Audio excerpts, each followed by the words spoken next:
Hi, in this video we are going to see about SDLC models, software development lifecycle models.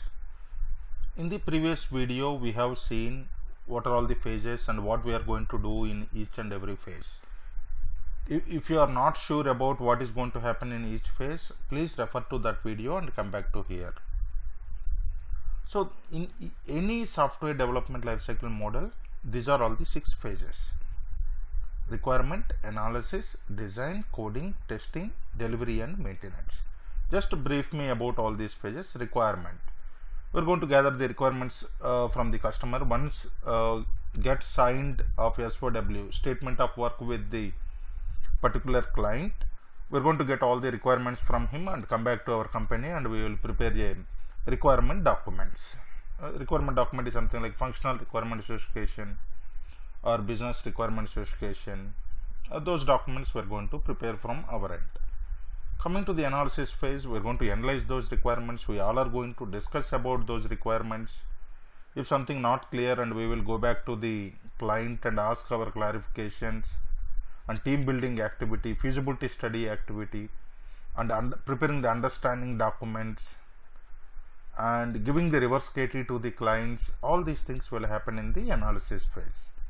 Design phase, the architects will start designing the how we are going to implement the entire application. They will use the UML language, Unified Modeling Language, to design those flowcharts and all. So they will start designing activities and all. Next, based on the design, the development people will start coding the application. Whatever the language selected by the client or selected by the preferred by the project manager, they will use that programming language to develop the application. Next, our phase, testing phase, is going to enter. In the testing phase, again there are 6 sub phases: test planning, test development, and test execution, results analysis, defect tracking and reporting. These are all the 6 phases in our testing phase.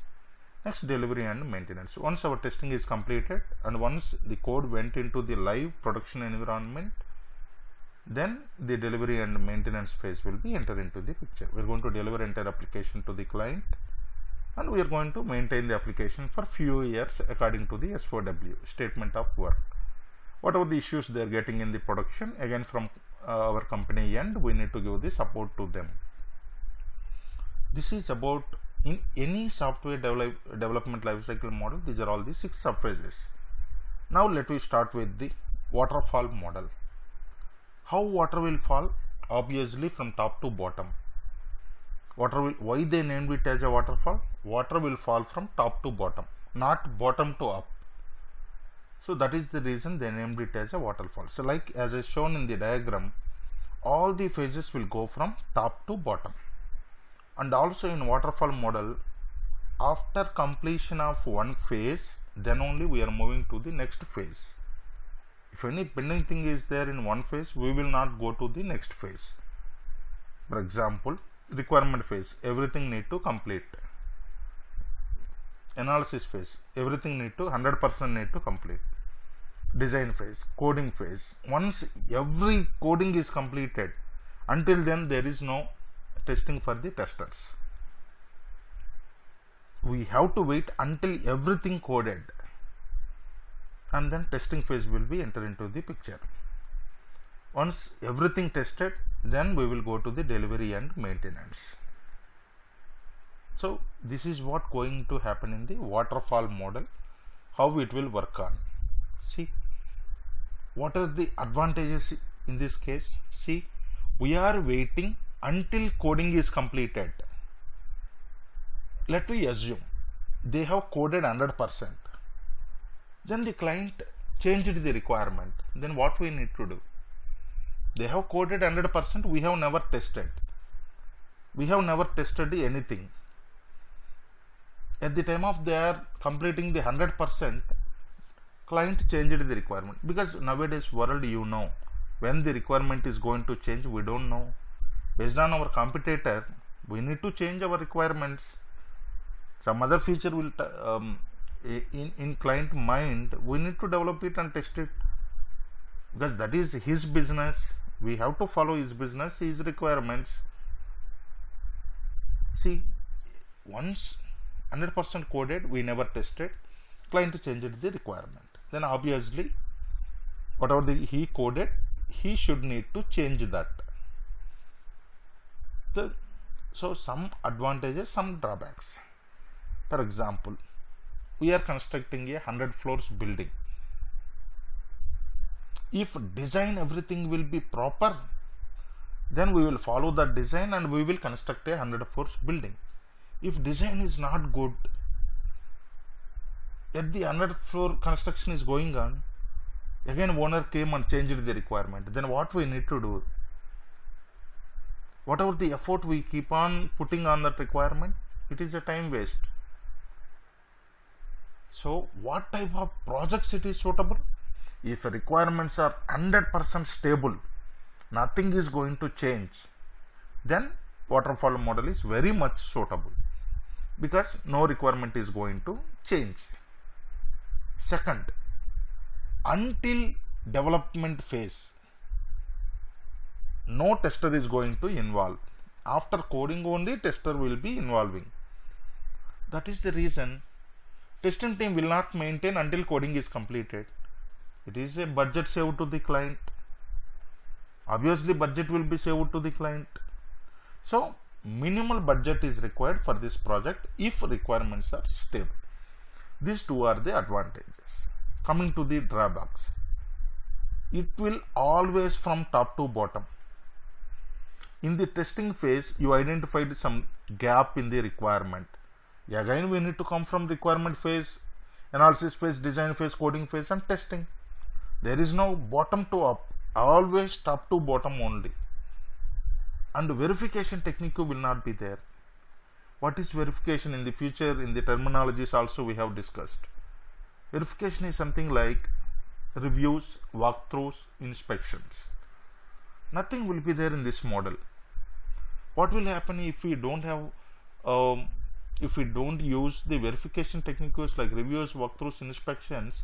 What will happen? Obviously, the mistakes will move from one phase to other phase because nobody is verifying. Obviously, the mistakes will go from one phase to other phase.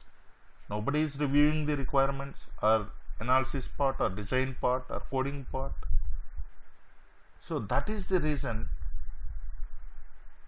That is the reason all the issues leads to find in only in testing phase. If you identified so many bugs in testing phase, what will happen? The cost of the bug fix will be more, because you identify the bugs, again it need to come from requirement, analysis, design, coding, again you need to test it, because there is no bottom to up, always it is top to bottom only. Similarly, if any project is having unstable requirements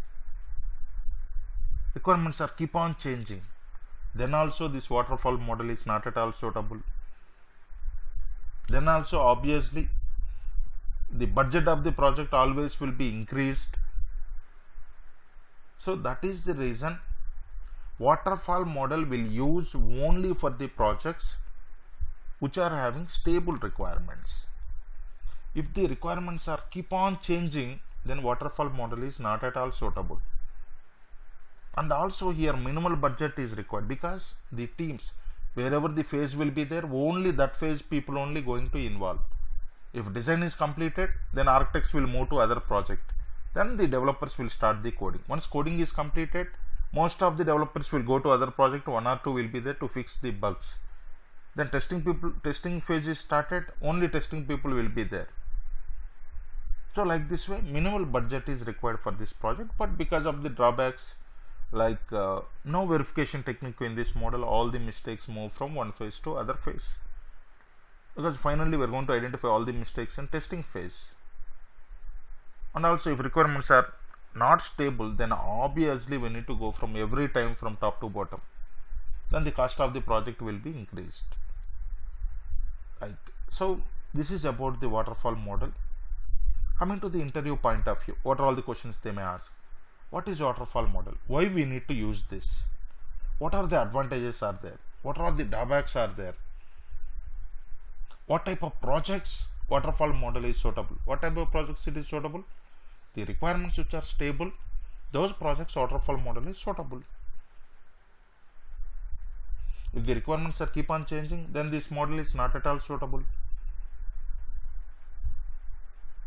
What type of applications we need to go for waterfall model? The requirements which are stable, any application, then we need to go for waterfall model. The requirements are keep on changing, then this is not at all suggestible.